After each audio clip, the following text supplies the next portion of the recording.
Last June, I found myself sitting in federal court, masked and sitting uncomfortably close to a few dozen other potential jurors called for the first live trial since the before times.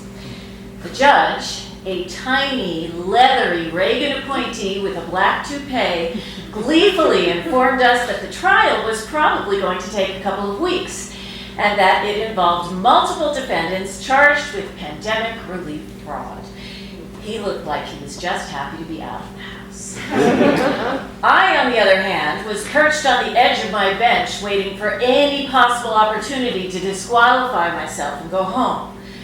I prosecuted Betty White for murder on season 2 of Boston Legal. Surely they'd think I'd make a bad jurist. But each time I raised my hand, hoping something would get me dismissed, the judge would ask, "Do you think this would render you unable to reach a fair verdict in this case based purely on the facts?"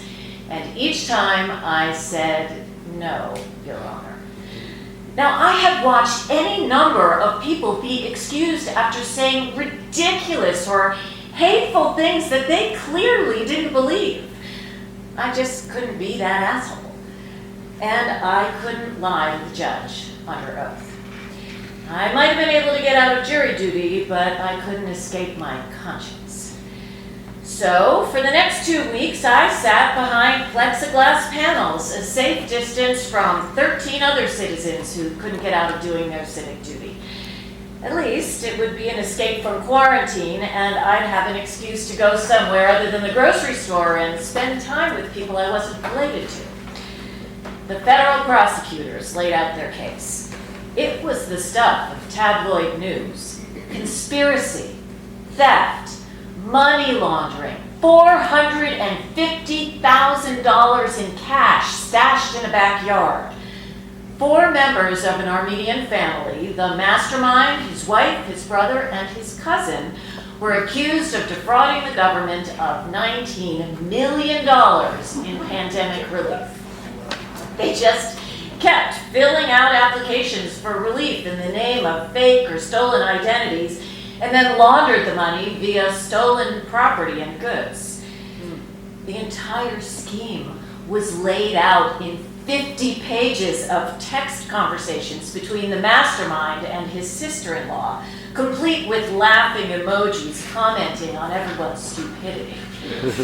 He and the wife were finally nabbed by the feds on their way back to the U.S. from Turks and Caicos. That's such a cliche, right?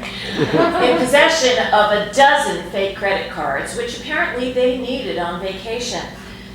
The hubris was breathtaking. The crimes had clearly been committed, and now we'd get to hear who did what so we could consider their actions and their guilt separately.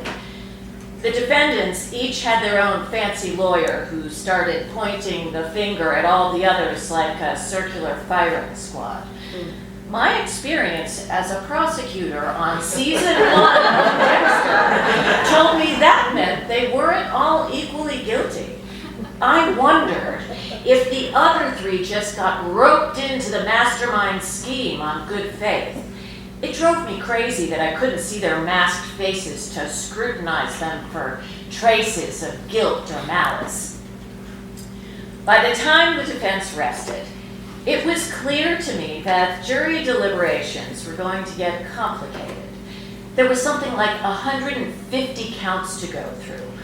One juror immediately declared that he needed no discussion because they were all guilty as sin. A couple of other guys jumped on that bandwagon, seizing on the chance for a quick escape to their regular lives. It was so tempting to just convict them all and be released.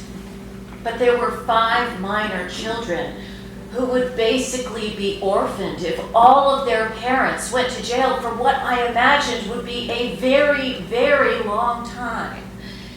It mattered who did what. I argued that's why we were there. In my camp were a few other women who also saw the potential gray areas and took the greater family dynamic into account. And though it was hard not to fold in the face of such absolute certainty, we insisted on discussing the details so we could be sure we were being fair to all.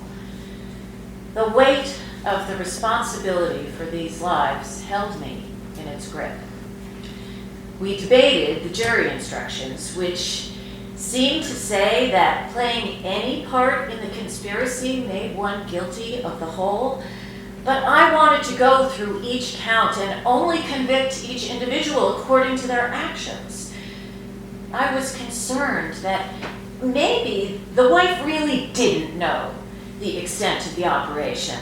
Maybe the cousin wasn't that bright, didn't speak the language, and they used him without letting him in on the whole scheme. Was it possible that the brother, allegedly estranged from his wife, didn't know what she was up to? We finally asked the judge for clarification. He just told us to reread our jury instructions, so we were back at the drawing board.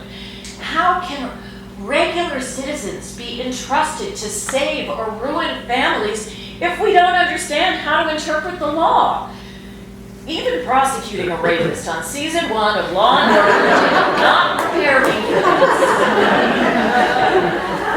this. In the end, I learned that the law is a buzzsaw, not a scalpel. If you are a knowing part of any part of a conspiracy, you are guilty of the entire thing. Period. Reluctantly, I realized I had to give up the fight. As we read our verdict, all guilty on all counts, I felt sick. Even masked, I could see the disbelief and devastation in the wife's eyes. I saw the cousin crumble. The lack of nuance in the law seemed so tragic, and I was upset for weeks.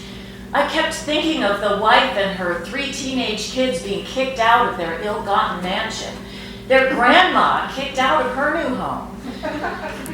Being back in pandemic lockdown world, I had little to distract me from my ruminations.